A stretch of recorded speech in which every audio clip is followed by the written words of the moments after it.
in sports, in a, I suppose, competitive market, competitive essentially meaning competition, where quite directly your performance is revenue generating. The better you do, the more you make.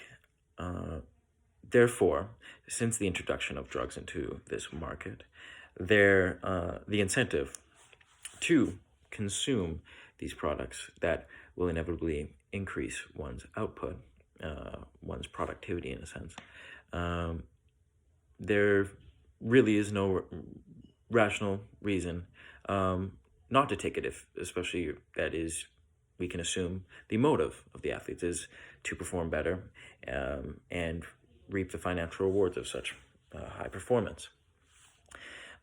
Now, the dominant strategy of every athlete, from the lowest ranking to the highest ranking, would then be to outperform their counterpart. And to outperform, we can, as even mentioned in the topic, the problem, drugs will work. They do have some health risks attached, but I'm not sure if it's an unfair assumption to assume that this isn't a great concern to many athletes.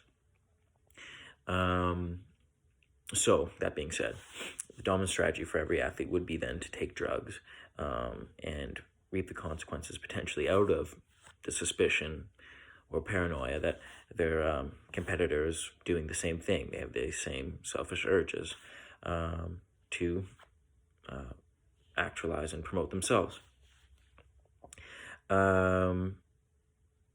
So what do we expect from these two athletes? They both end up invariably taking out of fear the other competitor, their counterpart, is taking. And now, are there any factors that could change the outcome predicted by this course concept? Essentially, by my take, the only factor that could ever eliminate this was and has occurred, but has passed. It's antiquated now, but drugs, if hypothetically they could be removed from the market, that would be the only true solution. Since they are there, they will remain there because they are potent, because they are efficacious.